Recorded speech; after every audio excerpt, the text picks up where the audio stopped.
easy go.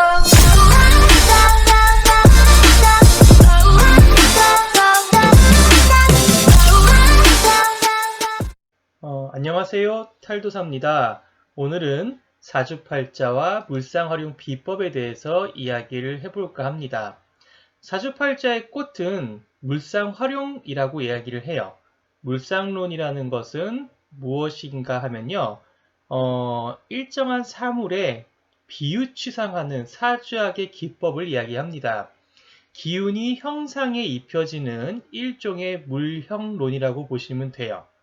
하나의 예를 들어 볼게요. 호랑이를 의미하는 호랑이인이라는 글자를 보게 되면 그 자체로서 굉장히 강력한 힘 또는 위험, 살기, 흉터, 사고, 흉액이라고 어떤 호랑이란 동물의 이제 비유치상에서 해석을 하거든요. 그래서 일간이 뭐건 사주에서 어떤 그 호랑이 인자가 보이거나 대운에서 호랑이 인자를 만나게 되면요. 흉터, 사고, 관제, 구설 이러한 것들이 나타날 수 있게 됩니다. 이것은 좀 기초적인 물상 비유 취상이에요. 조금 더 깊게 들어가면요. 호랑이인이라는 글자는 갑자기 솟아오르는, 튀어오르는 속성이 있어요. 튀어오르는데 그 높이가 좀 상당합니다. 그래서 그 자체로 빌딩이라고 보기도 하고요. 만약 대운에서 호랑이 인자, 대운을 만나게 되면 사는 주거 환경도 땅바닥에서 갑자기 튀어오르는 어떤 건물, 즉 빌딩이 많은 환경을 의미하기도 하고요. 또는 호랑이 인자가 아무것도 없는 것에서 새롭게 가리켜서 세워 올리는, 즉 무식한 학생들을 세워 올리는 역할도 있거든요.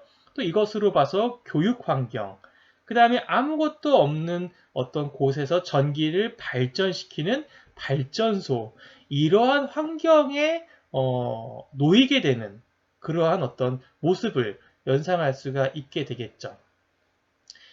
좀 더 깊게 들어가면요. 학교 운을 파악할 때나 회사 운을 파악할 때도 호랑이 인자가 간섭하는 상황을 가지고 너는 고려대학교에 갈 거다 또는 너는 삼성전자에 갈 거다 라고 얘기를 하기도 합니다. 왜냐하면요. 이 인이라는 어떤 글자가 숫자로 3을 의미하고요. 또 이 호랑이 인이라는 글자가 높은 빌딩을 의미하는데 높다 해서 높을 고자를 쓰는 고려대, 그 다음에 숫자 3을 의미하니까 삼성전자, 이런 것들을 비유치상할 수가 있습니다. 아주 깊게 들어가게 되면요. 돈을 빌리러 갈 때도요. 이 물상론이 사용되기도 해요. 만약에 이번 달이 진월이다. 진월이라고 한다면요. 어느 은행에서 융자를 좋은 조건으로 빌려줄까요? 진월이 되면요. 진을 닮은 어떤 그러한 속성의 물형들이 힘이 강해지기 시작합니다. 힘이 강해지면요. 나누어 줄 수가 있고요. 베풀어 줄 수가 있는 존재가 됩니다. 그러면 진이라는 속성이 뭔가요? 농사를 짓는 계절이고 농촌 환경이고요. 두엄을 주는 시기거든요. 두엄을 준다는 것은 어떤 냄새가 풀풀 나는 좀 약간 시골스러운 모습이 있고요. 근데 그런 글자에 가장 부합하는 은행이 뭐가 있겠습니까? 예, 농협. 그래서 진월에는 농협에서 좋은 조건으로 융자를 빌려주기도 해요. 약간 더 확장 해석을 한다고 하면요. 내가 사는 주거 방향에서 진 방향, 즉 동남쪽. 그러니까 내가 사는 주거에서 동남쪽 방향으로 가면요. 내가 좋은 조건으로서 은행에서 융자를 빌릴 수가 있다는 거죠. 또 다른 해석을 가한다고 하면요. 어떤 학생이 대학교를 간다고 할게요. 그런데 그 학생이 사주의 비겁이 엄청나게 많거나 대운의 비겁이 강한 학생이라고 한다면요. 원서를 넣는 학교가 여러 개 있었을 때요. 그 학교 안에서 만약에 남학교가 있다, 여학교가 있다고 한다면은 그 남학교, 여학교, 즉 비겁이 많이 분포된 속성의 학교로 간다는 거죠. 그래서 대학교로 본다면요. 이화여대, 숙명여대, 서울여대 이러한 학교를 찍어줄 수가 있고요. 남자는 뭐가 있나요? 일반적으로 사관학교가 있죠. 남자들이 많이 가니까 사관학교라든지 경찰대 이런 곳을 물상적으로 찍어서 얘기할 수가 있습니다. 그럼 이런 물상 공부는 어떻게 해야 될까요? 방법은 바로 간지의 자의 공부를 하셔야 돼요. 간지의 자의 이론이 어디서 파생이 됐냐 하면은요, 인간의 행동을 계절적으로나 시간적으로 정리한 것이 간지의 자의이거든요.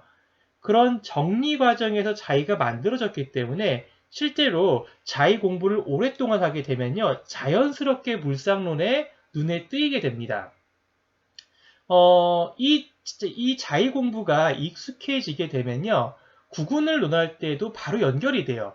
예를 들어서 뱀사자가 들어가는 해가 된다 라고 하면 구군적으로 어떤 일이 발생할까요? 라고 이렇게 물어볼 수도 있잖아요. 시간적으로 한번 이 뱀사자를 관찰을 해보거나 계절적으로 관찰 한번 해볼게요. 이 4시가 되면요, 일찍 출근을 합니다. 출근을 하게 되니까 더 이상 내가 이제 사적 공간에 있는 게 아니라 공적 공간에 나와 있게 돼요. 공적 공간에서는요, 함부로 움직일 수 있는 것이 아니라 남과 함께 움직여야 하는 공간으로 온 거죠. 4시가 되면요, 상사에게 출근했음을 알리고 인사하고 업무 보고하고 비위도 마치면서 상사의 업무 지시를 충실하게 이제 수명받게 되겠죠. 이 모습에서 이 사라는 글자는요, 연장자를 모시는 모습 또는 공동의 공간에서 활동하는 모습이 나오게 될 거예요. 계절적으로 보면요, 4월에는요, 농촌에서 농사를 짓는데 개별적으로 각자가 짓는 것이 아니라 마을의 모든 사람이 그 마을의 어르신의 명령에 따라서 다 같이 품앗이를 하는 형태로 농사를 짓습니다. 즉 열심히 일을 하는 시기이고요. 혼자 일하는 것이 아니라 함께 협동하거나 협력하거나 동업을 이루어서 일을 하는 시기예요. 누구의 말을 듣나요? 노인의 말을 공경해 가면서 듣는 시기라는 것이죠. 시간적으로 보나 계절적으로 보나 어떤가요? 기운이 유사하죠. 이것은 그 기운이 시간이나 계절에 이렇게 뿌려지기 때문에 인간은 그 기운에 따라서 반응하기 때문이거든요. 그러면 우리가 구군을 볼 때 뱀사자가 들어간 연도가 됐다는 것은 어떤 기운이 발생하냐면요, 남과 함께 어울리는 협동의 과정이 자주 발생합니다. 그래서 우리나라의 경우에는요, 특수한 경우가 좀 있잖아요. 남북관계. 그래서 이런 뱀사자가 들어가게 된다면 남북 협력관계가 좀 발생하기도 하고요. 이게 아니라고 한다면은 주변 나라들과 외교 협력 체결 같은 것을 순조롭게 이어나가는 시기가 되기도 해요. 우리나라는 전통적으로 천간으로 표현한다고 하면은 천간 간목에 많이 비유를 할 수가 있는데요. 이 뱀사자 연도가 되면요, 간목 입장에서는 식신이라고 해서 활동력이 크게 열리는 시기가 되기도 합니다. 그래서 대외적으로 크게 움직이는 모습 또는 외부적으로 크게 활동을 넓히는 모습, 즉 외교나 아니면 뭐 해외 활동 이런 게 많이 증가하는 모습이거든요. 그래서 아마 뱀사자가 들어온 구군에는 남북 교류 협력이 이루어진다거나 아니면 해외 국가 외교 채널 같은 게 잘 형성되는 시기라고 이렇게 구군을 해석할 수가 있겠죠. 이런 간지의 자의 공부가 물상론의 가장 중요한 기본이 되는 방법인 거예요. 예, 사주가 간지학인 이유 공부를 해보신 분은 아실 겁니다. 사주는 절대 오행학이 아니에요. 간지학입니다. 자, 제 동영상이 마음에 드셨다고 한다면요, 구독, 좋아요, 많은 댓글을 부탁드리도록 하겠습니다. 감사합니다.